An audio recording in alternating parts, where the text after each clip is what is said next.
Hello there, everybody, and welcome to an Instagram Live, another one. Uh, and today, like many of you heard the news about Bill Turnbull. Now, I don't watch BBC Breakfast much now, really, because there used to be a time when I did watch the news a lot, and I don't really now. But when I did used to watch it, Bill was just fantastic. He and Sean Williams, who I think really had great chemistry and really worked together well. And I never thought the presenters I never thought like Louise Minchin or Susanna Reid, for example, had quite the same chemistry with Bill. But yeah, like many of you, well, it's a weird one because obviously he'd been ill for a long time. But also, it is still a shock as well. Um, but yes, and very sad to hear of his passing. And yeah, he had such a great sense of humour, a very dry sense of humour. Um, and I remember when he was great with when Hackety Dog from CBBC came on to BBC Breakfast. And in fact, I think Bill came into his show, Hacker Time, as well. And he always seemed to be up for a laugh and never took himself too seriously.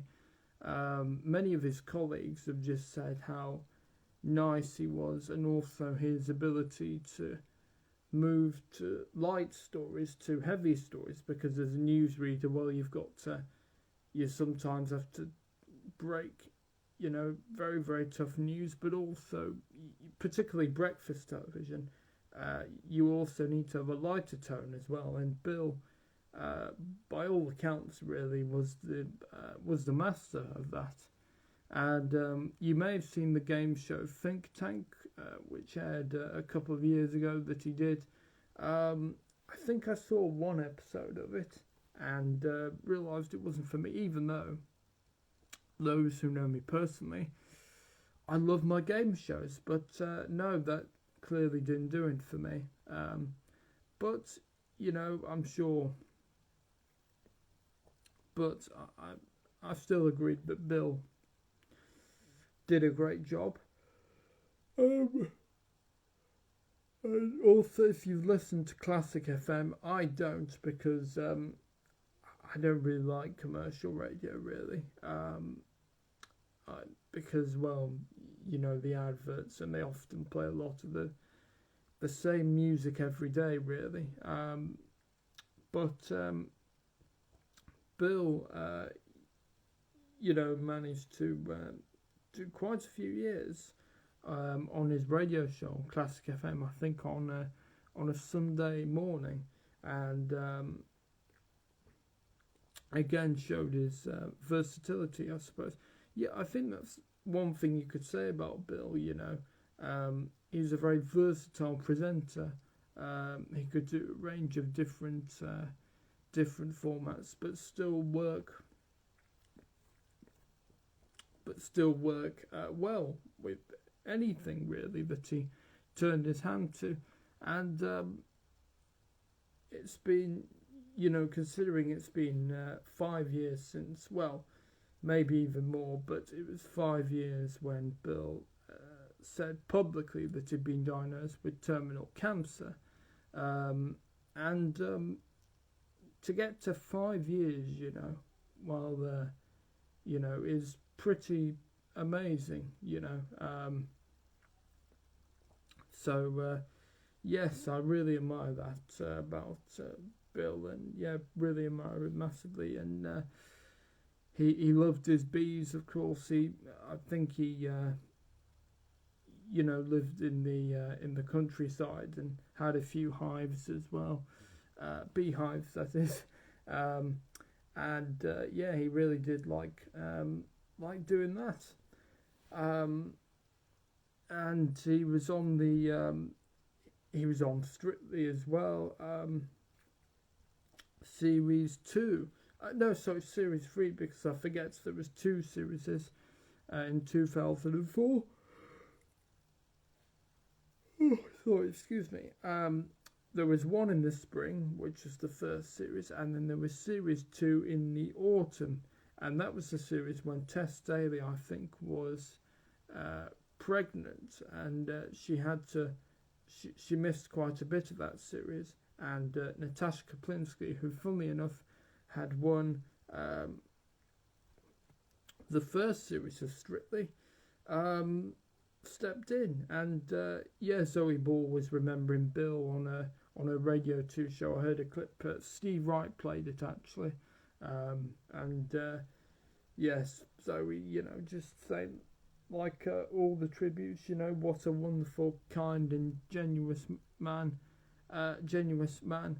he was, and yes, I always enjoyed watching him and Sean.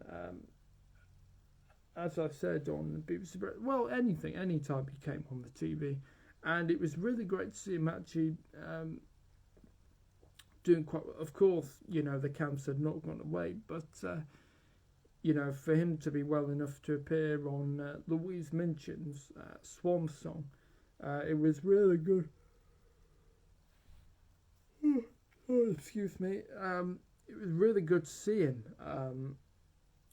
on there and looking well. It was really fantastic because I'd wondered how he was, and it was so great that they were able to get him for Louise's last program as well. So that's absolutely fantastic.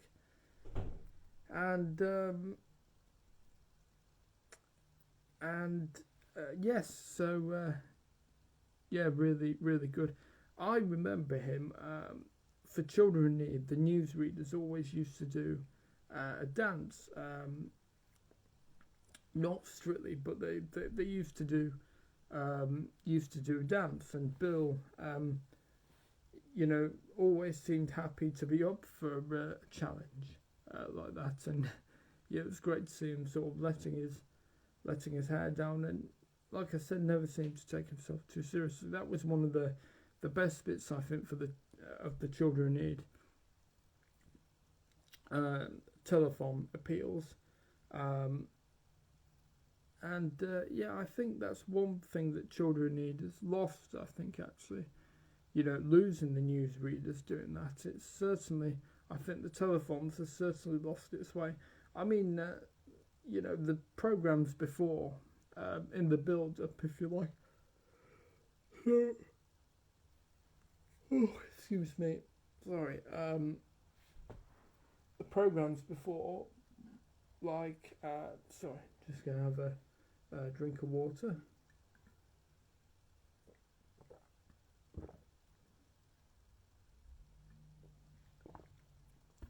There we go. Where was I? Oh yes. Like DIY SOS and the various challenges that Radio 2 have had, like Joe Wicks had his 24p challenge, Sophie Ellis Baxter had a 24-hour kitchen disco dance-a-thon, Rylan had his 24-hour karaoke challenge, which Radio 2 actually posted to the Twitter account. So it was actually great to see that. Yeah, it was quite funny. But yeah, the newsreaders, as I said, was one of the best things about it, and it's great to see that Bill, really embraced that, of course, and it was just absolutely fantastic to see. And if you have any memories of Bill, I'd love to see them. Drop them in the comments below. What. Did you watch BBC Breakfast when he did it with Sean or Susanna? And he actually reunited with Susanna on ITV's Good Morning Britain when he stood in for. I can't remember if he stood in for Piers Morgan or whether Piers had walked out and of course, left in the most dramatic circumstances, which I'm sure you all know. But But yeah, it was great to see, and people were saying even him, made Good Morning Britain, because Good Morning Britain is often, well, from what I've seen of it, it's BBC Breakfast is a bit more relaxed. Good Morning Britain is not not quite a bit more aggressive. I think that's the word.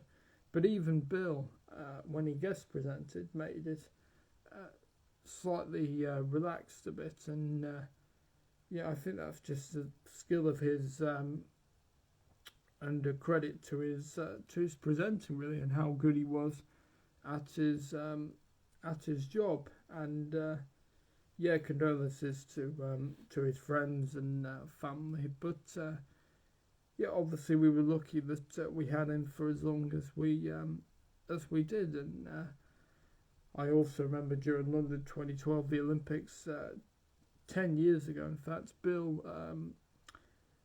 presented Olympic breakfast, and I think he did it with Hazel Irvine some days, and with Sean the other days, because Bill moved to Salford, Sean didn't. Sean opted to stay, not to move with BBC Breakfast to Salford, but she did return for the 2012 Olympics, and she and Bill reunited, and I remember at the time it was great to see them back together doing that, and yeah, and I've read that Charlie Staton and Megan Manchetti were understandably very emotional, especially because Bill was their colleague and friend, and sometimes works together. In some cases, be on the same sofa literally, and then to have to break the news of his death while doing that same program and having worked with him, that must be very tough. I can't imagine. I mean, obviously, newsreaders are trained to, break, tough stories, as I said, but when it involves one of your colleagues, that can't have been easy. But credit to them, and yes, it's great, and yeah, great to see all the messages from people, saying just how kind and generous he was.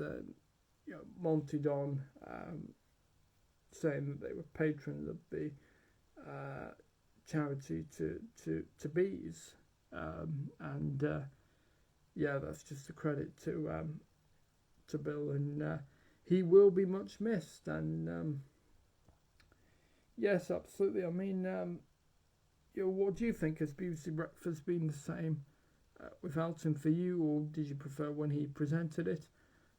Dan Walker, his successor on BBC Breakfast, tweeted, that Bill had offered him such great advice and really, really helped him. And Mike Bushnell, who does the sport on BBC Breakfast, said that Bill had been a mentor to him, and Steph McGovern, she made me laugh from the news when some of the banter that and Bill used to get sort of jokey rows, sort of row, but not really really angry row, sort of in a jokey way, sort of like Eamon and Ruth, I suppose, when they did this morning. Yes, and if you can't see my Instagram live, if you can't watch my Instagram live when it's live, then you can catch it on my YouTube channel, because I'll be uploading it in the early hours of Friday, so you'll be able to see that, and watch my tribute to Bill. All right, well, I think I'm gonna go now, but it's I just wanted to come up on here and pay tribute to Bill, and what a great broadcaster he was, and my memories of him, because these people, of course, I didn't meet Bill, like many of you, but you know, when some of these broadcasters, they feel like, that you feel like they're always there, really. If you hear their voice every day or see their face, they're sort of woven into the fabric of life, I suppose. When I think of the late greats Terry Wogan, Sir Bruce Forsyth, and Dale Winton, and people like that, and Bill was one of those, and yes, certainly. Although, of course, I've not seen much of him, even though he's done TV stuff, but I've not really seen much of him really away. The last thing I saw him on, actually, I think it might have been Richard Osman's House of Games, or I think it might have been for the Wheeze Minchin send-off, actually, as well. I'm so glad he got to do that, because it would have been a shame if he just been too ill, or just couldn't. But it was great that they at least got to do that. And Bill, it seems, really made the most of life while he was around, so that's always a great thing too. All right, well, thank you for watching, everybody, and I'll see you for another Instagram live soon. And as I said, if you haven't been able to watch it live, then this will be on my YouTube channel. Just before I go, a quick update. I need to talk to Jello Wheels, and I need to talk to Ben Carney about when we're going to do the album reviews of the Stone Roses and Fleetwood Mac, respectively.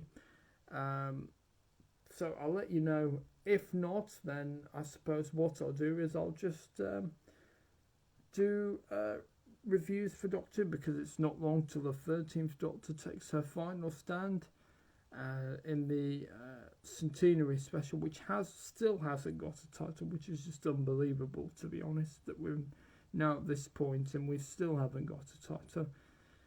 But hey ho, but don't worry, when the centenary special is out, I'll be there to review it. And what I'll do is I'll probably make a one-off live stream come up, because I don't usually do live streams on YouTube, really, generally, apart from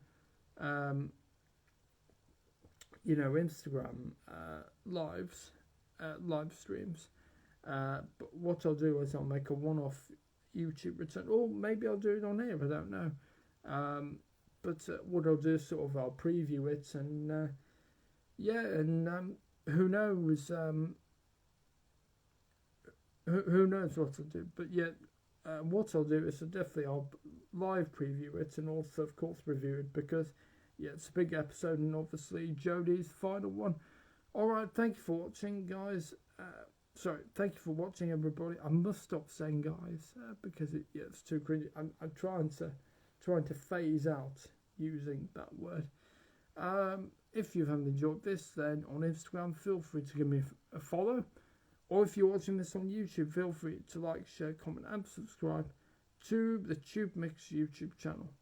Alright, thank you for watching, and goodbye.